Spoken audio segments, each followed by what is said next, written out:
샬롬 샬롬. 성도 여러분, 지난 한 주 동안 주 안에서 평안하셨습니까? 오늘은 2019년 12월 8일입니다.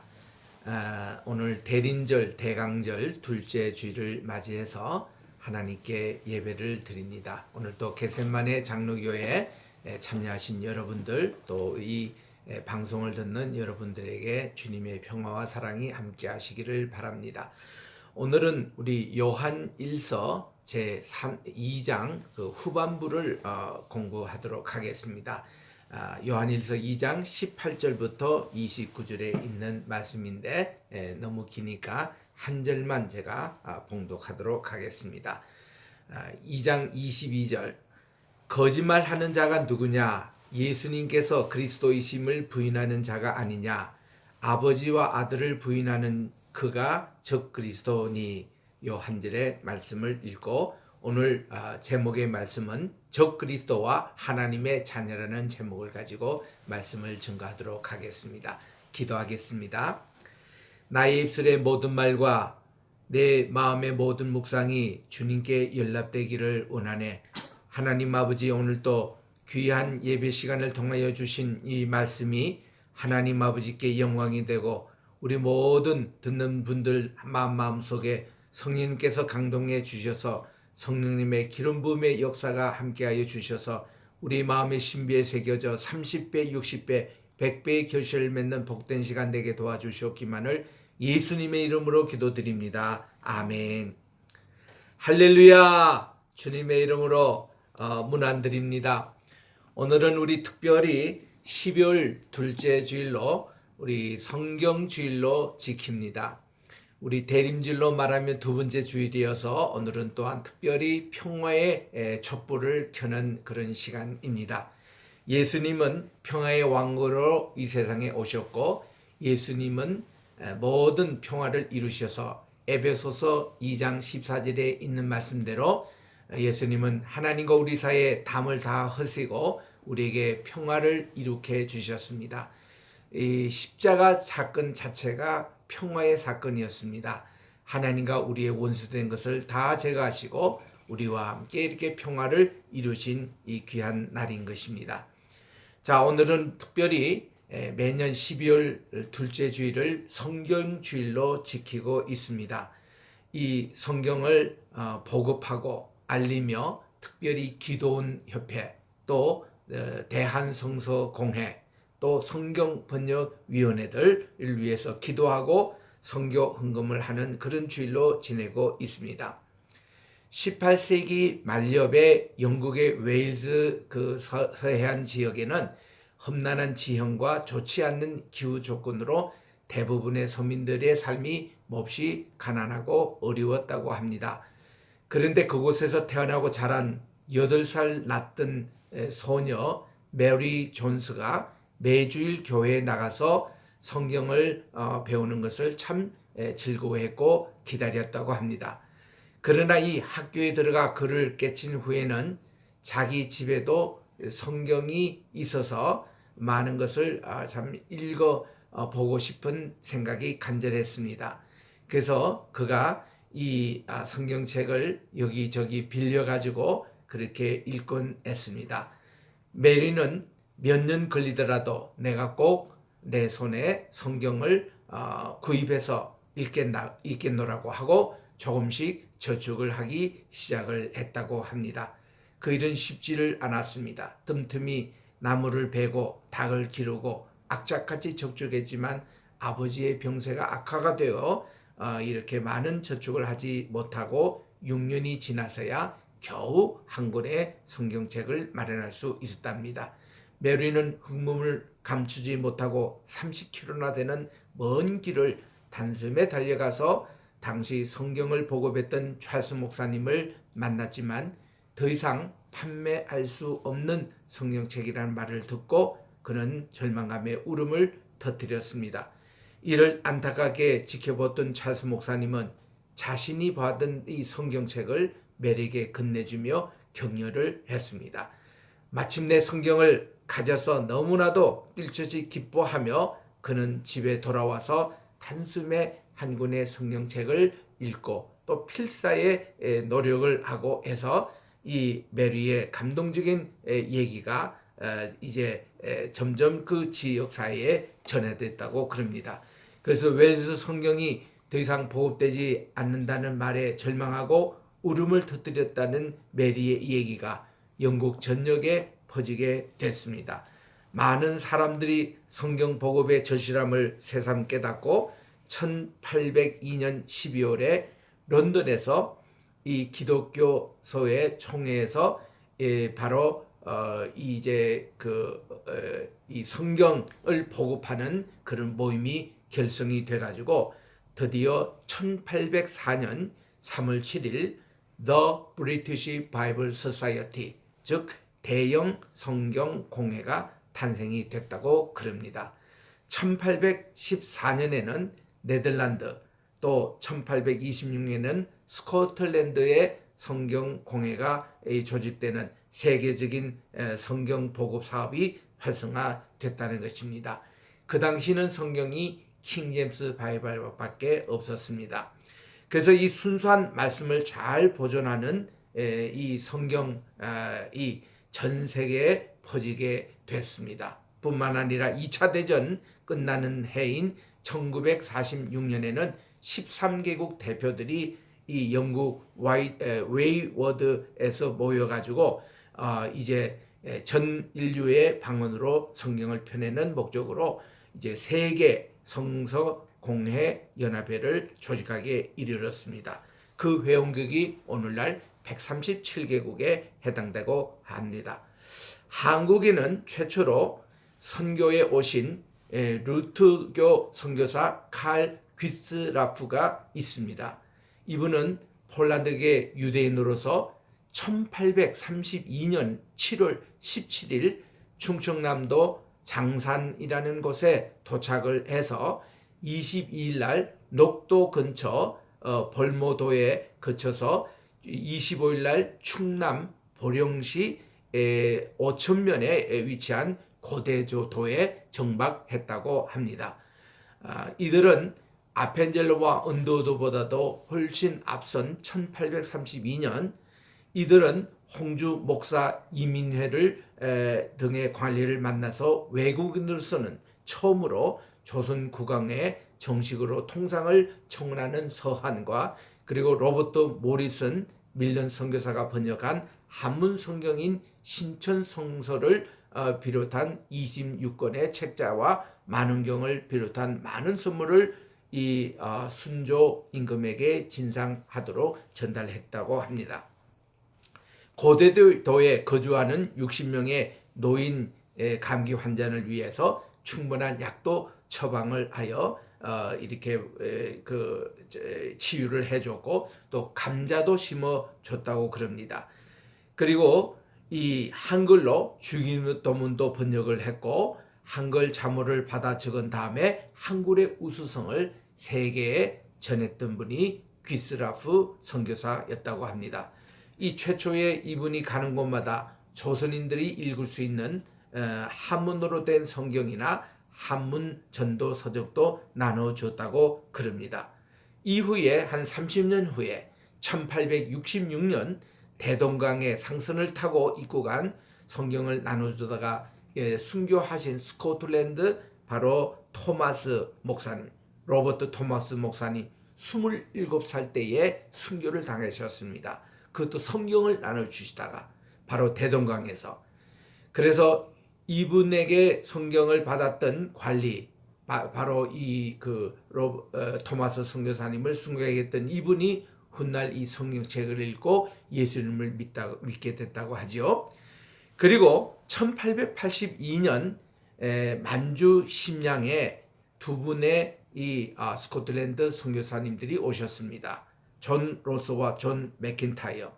이 두 분은 사실 토마스 선교사님이 선교했던 바로 평양으로 오려고 대동강으로 오려고 했지만 조선 입국이 허용되지 않아서 그 당시에 대원군의 세국 정책이기 때문에 그들이 만주에 머물면서 조선 선교인 청년들을 만나 그들이 한국말로 성경책을 번역을 했습니다. 그래서 이 예수 선교 누가복음서가 발행이 됐고 이제 몇 해 후에 1887년에 신약을 번역을 하게 됐다는 그런 뉴스가 있습니다. 그러니까 이것이 다 언더우드가 아펜셀러가 우리 나라에 선교하기 이전에 일어났던 일이었습니다. 또 아펜젤라와 그 언더우드가 한국에 들어오기 위해서 일본에 거쳐서 일본의 요코하마라는 곳에 이수정 씨를 만나가지고, 그분은 조선 그 수신사로 일본에 가 있던 분인데, 이분이 일본에서 예수를 믿게 되고 그분이 이제 마가복음을 번역을 했습니다. 그래서 언더우드가 아펜젤라가 이수정 수신사에게 한글을 3개월 배운 후에 그들이 제물포항으로 이제 출발할 때에 이 마가복음을 들고 왔습니다. 그래서 우리나라의 이 선교의 역사는 성경과 밀접하게 연관이 되는, 선교사님이 들어오기 전에 이미 벌써 한국말로 성경이 번역이 돼 있었고, 또한 이것을 가지고 우리나라에 들어오셔서 특별히 이 아펜젤러 언더우드는 그 후에 들어왔던 레이놀스 선교사님과 게일 선교사님, 이 네 분이 함께 이제 우리나라의 성경책을 번역을 하기 시작했습니다. 특별히 이 아펜젤러 선교사님은 선교위원회 회의에 참석하러 1902년 인천 제물포에서 출발하여 오늘날 우리 인천항해죠. 여기서 출발해서 전남 목포로 가던 일본 배 구마가와와 같은 소속인 그 기소가와마 마루 이 배에 타다가 서북방 23해리 지역에 충돌해서 오늘날 바로 군산 앞바다입니다. 그래서 거기에 참 순교를 하셨습니다. 성경주의를 한국에서 처음 주창했던 성경공회 조선지부 책임자인 갬부원은 복음을 통해서 조선인 스스로 성경을 보급하기를 바라는 정신을 가지고 이제 하나님의 말씀을 받았던 것을 감사해서 그가 이웃에게 성경을 보급하고자 하는 정신을 심어 주었습니다. 그래서 이 서울에 1899년 5월 성령 강림절부터 성경주의를 지켜왔다고 그럽니다. 처음에는 성경공회 주일로 지켰으나 1900년부터 성서주일로 호칭하면서 점차 전국 교회의 광범위한 관심과 지지를 받게 되었다는 것입니다. 오늘 대강절, 대림절을 맞이해서 하나님의 말씀인 주님의 성탄을 대망하는 절기에 이 성경주의를 지키는 것 참 의미 있는 참 일이라고 아니할 수가 없습니다. 이 대한성서공회는 1973년 해외 성경 제작과 보급을 시작한 이래로 세계 성경공회 연합회와 협력을 하여 계속적으로 해외 성경 보급을 확대해서 최근 해마다 120여 언어로 240여 나라에 600만 부의 성경을 제작하여 보급해 왔습니다. 이 숫자는 세계 전체가 성경을 찍는 20% 혹은 25%를 우리 한국에서 성경을 제작해서 전 세계에 수출하고 있어서 한국은 세계 최대의 성경 수출국이 되었습니다. 그래서 우리 대한성서공회가 바른 성경을 통해서 공급하는 이 귀한 일에 우리가 협력하고 기도하는 주일인 것입니다. 그래서 우리 나의 사랑하는 책, 정말 이 귀한 찬송가를 부르며, 또 우리 금방 불렀던 찬송가 200장 달고 오묘한 그 말씀, 이 찬송을 부르며 우리가 오늘 이 주를 지키는 것입니다. 달고 오묘한 그 말씀, 생명의 말씀은 귀한 그 말씀 진실로 생명의 말씀이 나의 길과 믿음 밝히 보여주니 아름답고 귀한 말씀 생명샘이로다. 아름답고 귀한 말씀 생명샘이로다. 이 후렴에 보면은 Beautiful world, wonderful world, wonderful world of life. Beautiful world, wonderful world, wonderful world of life. 이렇게 참 찬송을 부리는데 얼마나 아름다운지 모릅니다. 이 귀한 성경을 사랑하고 우리 애독하면서 이 말씀대로 살아가시기를 원합니다.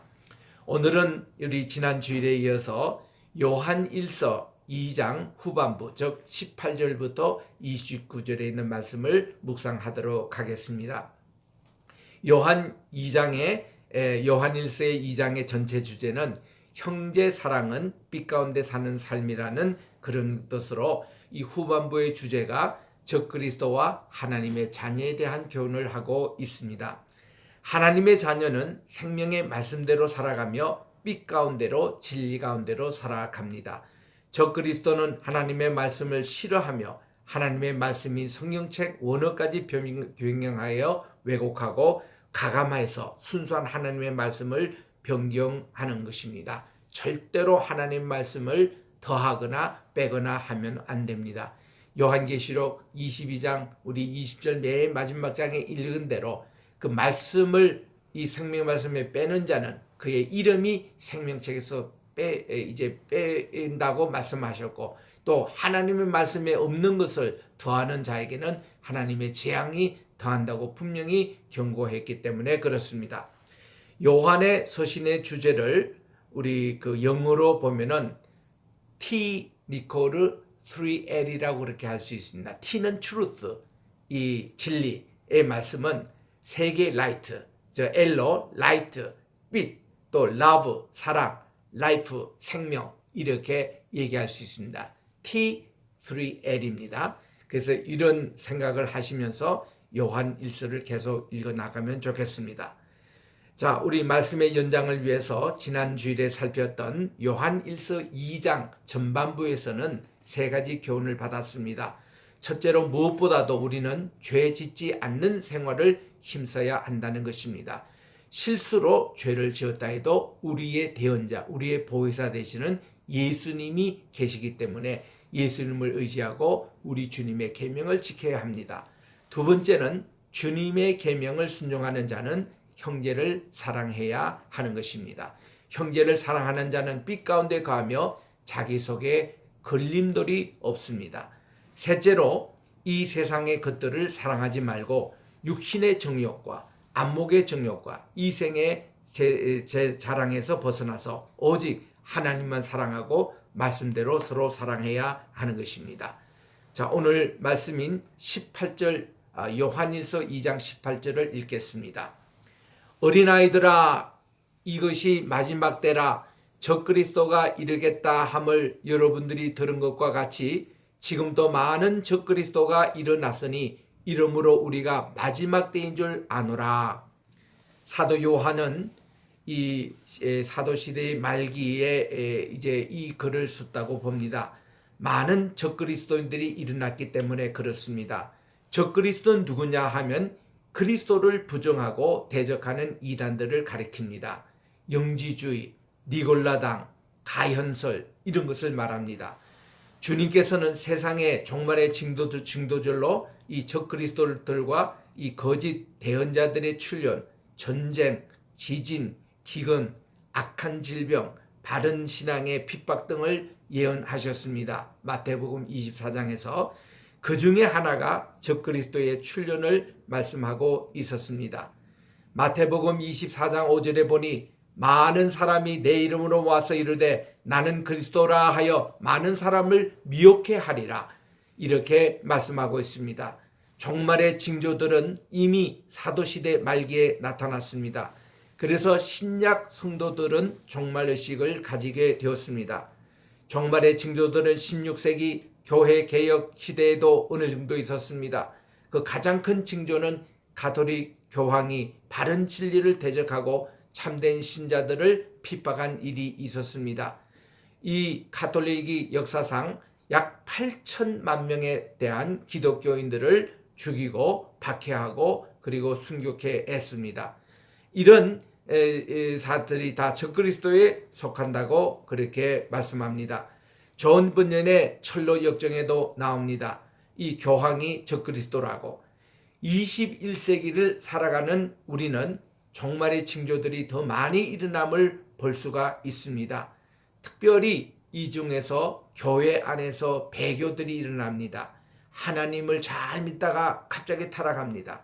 또 다수의 이 사이비 기독교 종파들의 지도자들이 나타나고 1차, 2차 대전 때 이렇게 히틀러가 나타나서 또 많은 유대인들을 학살하고 또 3차 세계 대전의 가능성이 지금 크게 일어나는 것을 보게 되는 것입니다. 마지막 때가 되었다는 의식은 지난 2000년 동안 교회 속에 항상 있어 왔지만 오늘날에는 그야말로 말세 지마를 맞이했습니다. 그러나 두려워하거나 당황하는 마음을 가질 필요가 없음은 예수를 믿는 사람은 언제든지 이 종말을 준비하고 또 예수님이 재림하는 것을 우리들은 기다리기 때문에 마란아타 주여 오시옵소서 재림신앙을 가지고 바르게 살아가면 되는 것입니다. 19절에 봅니다. 그들이 우리에게서 나갔으나 우리에게 속하지 아니하였나니 만일 우리에게 속하였다면 우리와 함께 가였거니와 그들이 나간 것은 다 우리에게 속하지 아니함을 나타내려 함이라고 말씀해 주셨습니다. 사이비 이단들, 즉 그리스도들은 처음에 교회에 속했으나 어느 날 교회를 떠나가고 말았습니다. 교회 역사상 이단의 초기 형상은 이 형태는 분파적이었습니다. 교회에서 나간 소수파에 불과했습니다. 그러나 교회가 전체적으로 부패하고 배교적이기 때가 있었습니다.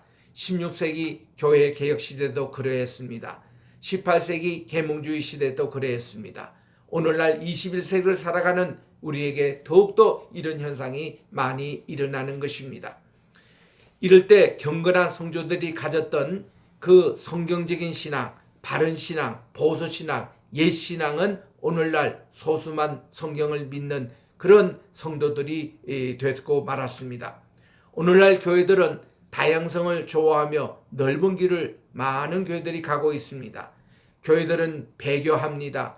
타협하고 또 세상과 이렇게 포용을 하고 혼란을 책망하는 목소리, 극단적인 목소리, 무시와 배척을 당하고 있습니다. 우리들은 이러할 때에 하나님의 말씀은 절대 진리적이고 이 세상과 타협하지 않습니다. 오늘날 기독교의 상황과 달리 초기에 이단들은 분파적이었습니다. 그들은 교회에서 나간 자들이었습니다. 고린도에게만 보더라도 예수파가 따로 있고 그리스도가 바로 따로 있고 베드로파가 있고 바울파가 있고 이런 여러 가지 분파적이었습니다. 그들은 실상 처음부터 참된 교회에 속한 자들이 아니었습니다. 만일 그들이 참으로 교회에 속한 자들이었다면 그들은 교회를 떠나지 아니했고 참 성도들과 함께 거했을 것입니다. 구원받은 성도들은 그리스도의 한 몸이지만 외형적인 교회 속에서 참된 신자들뿐만 아니라 아직 구원받지 못한 자들도 섞여 있습니다. 곡식과 가라지가 섞여 있다는 것입니다. 예수님의 12 제자 가운데서도 가룟 유다가 있었다는 것입니다. 예수님의 제자들은 예수님을 믿고 따랐지만 주님의 말씀으로 죄 씻음을 받은 자들이었지만 가룟 유다는 요한복음이 증가한 대로 예수님을 믿지 않고 그는 돈궤에서 돈을 훔치는 도둑이었고 예수님의 말씀으로 죄 씻음을 받지 못한 자였습니다. 구원받은 성도들은 다 한 몸이지만은 이단은 그렇지 않습니다. 그들은 믿지 않는 자들이요 구원받지 못한 자들이요 하나님의 천국에 속한 자들이 아닌 것입니다. 20절과 21절에 봅니다. 여러분은 거룩한 분에게서 기름 부음을 받고 모든 것을 아느니라. 내가 여러분에게 쓴 것은 여러분들이 진리를 알지 못함을 인함이 아니라 여러분들이 참 알물 인함으로 또 모든 거짓은 진리에서 나지 않음을 인함이라고 말씀해 줍니다. 구원받은 성도는 거룩한 분 곧 하나님께로부터 기름 부은 또 성령을 받은 사들입니다. 성령님께서 전지하신 하나님의 영이심으로 그분은 우리에게 모든 진리를 가르쳐 주시고 깨닫게 해 주십니다. 사도 요한은 성도들이 진리를 알지 못하기 때문에 그들에게 편지하는 것이 아니라 그들이 진리를 알기 때문에 그들에게 편지한다고 말합니다. 그가 또 사이비 이단 영지주의에 대해서 말하는 것은 모든 거짓이 진리에서 나지 않기 때문이라고 그렇게 말합니다. 22절부터 23절입니다. 거짓말하는 자가 누구냐? 예수님께서 그리스도이심을 부인하는 자가 아니냐? 아버지와 아들을 부인하는 자, 그가 저 그리스도니 아들을 인정하는 자에게는 또한 아버지가 있느니라고 그렇게 말씀을 하고 있습니다. 우리가 적그리스도와 사이비 이단들을 분별할 수 있는 기준은 교리적인 면과 윤리적인 면이 있습니다. 이단은 기독교의 기본적 교리를 부정하고 음란하고 탐욕적입니다. 또한 그들은 이 기독교의 기본 교리를 부정하는 자들인 겁니다. 거짓말하는 자들입니다.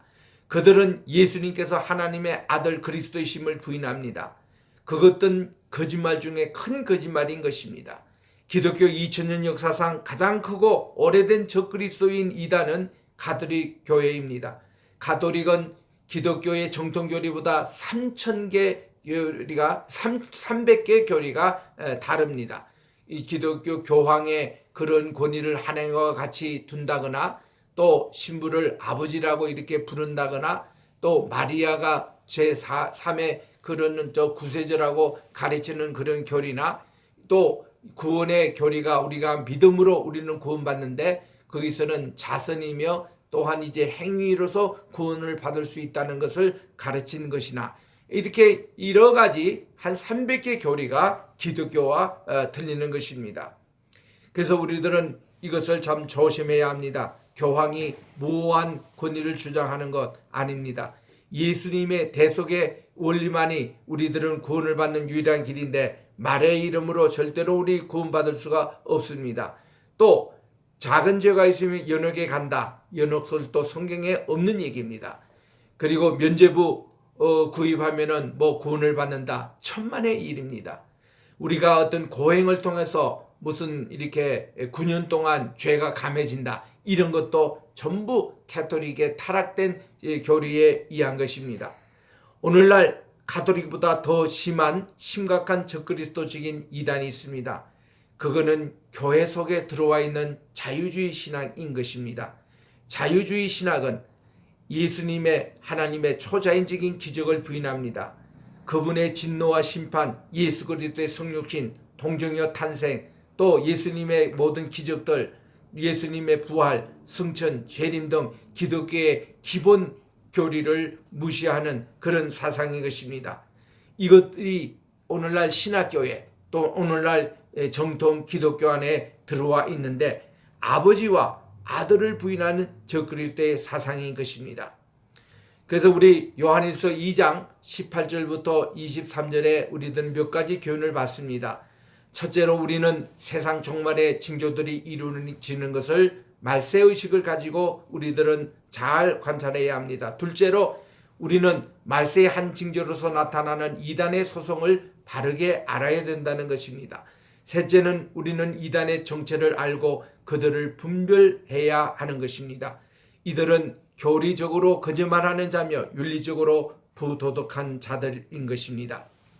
이제 24절에 봅니다. 여러분들은 처음부터 들은 것을 여러분 안에 거하게 하라. 처음부터 들은 것이 여러분 안에 거하면 여러분들이 아들의 안과 아버지의 안에 거하리라고 말씀하고 있는 것입니다. 처음부터 들은 것은 교회가 사도들 통해서 들은 복음 진리를 말합니다. 그것은 예수님께서 하나님의 아들 그리스도시며 그분의 죽음이 우리의 죄를 대속하였고 그분을 믿음으로 우리는 영생을 얻고 하나님의 자녀가 된다는 것입니다. 이것이 교회가 처음부터 들었던 정통 내용입니다.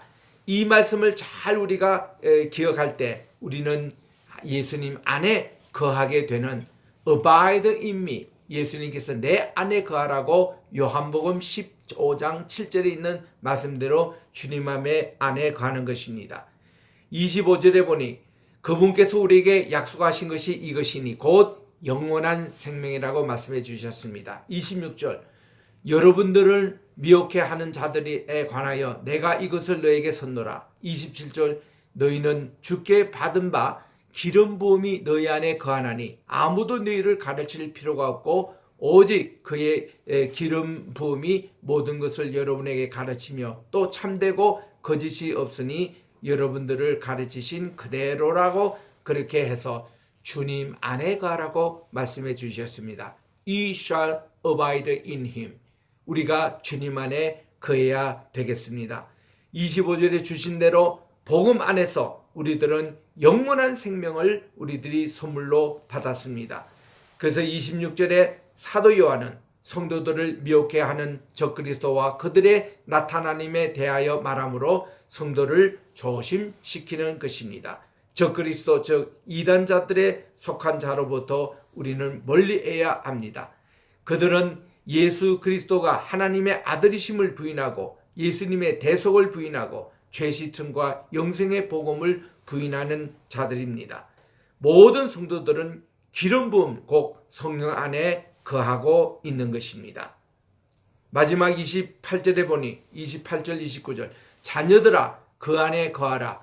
이는 주님께서 나타내신 바 되면 그분의 강림하실 때에 우리로 하여금 더불어 단담을 얻어 그 앞에서 부끄럽지 않게 하려 함이라. 여러분들이 그분의 의로우신 줄을 알면 의를 행하는 자마다 그분에게서 난 줄을 알리라고 말씀해 주셨습니다. 사도 요한은 우리가 주님 안에 거해야 함을 강조하고 있습니다. 내가 너에게 일러준 말로 이미 깨끗하였으니 내 안에 거하라고 말씀해 주고 있는 것입니다. 요한은 이렇게 우리가 주 안에 거하게 되면 주님께서 재림하실 때 담대함을 얻고 그 앞에 부끄럽지 않게 됨을 말씀하고 있는 것입니다. 사랑하는 성도 여러분, 오늘도 우리 주님 안에 꼭 거하여 주님께서 우리에게 가르쳐 주신 그 바른 교훈의 길에 우리가 서서 주님을 사랑하고 하나님께 영광 돌리는 귀한 삶을 살기를 주님의 이름으로 간절히 축원합니다. 기도하겠습니다. 사랑의 주님 감사합니다. 오늘도 주신 요한일서 2장 18절부터 29절에 있는 이 말씀을 잘 저희 마음속에 이제 담아서 우리가 예수님이 하나님의 아들이시요 또한 우리를 구원해 주시고 죄 씻어 주시고 또 우리로 하여금 영원한 생명을 주신다는 그 주님이 되심을 꼭 믿게 하시고 이를 부인했던 적그리스도 모든 사이비 이단 세력부터 저희들을 지켜 주시옵소서. 오늘도 우리 주신 성경책을 어느 것보다 더 사랑하게 도와주시고 성경책을 부지런히 읽고 이 말씀을 묵상하고 외우고 또 이 말씀대로 실천하고 이 말씀을 부지런히 온 세계에 전파하는 우리 사랑하는 성도 한 사람 한 사람 되게 도와주시옵기만을 예수님의 이름으로 기도드립니다. 아멘. 이제는 우리 주 예수 그리스도의 은혜와 하나님 아버지의 사랑하심과 보혜사 성령님의 감화 감동 교통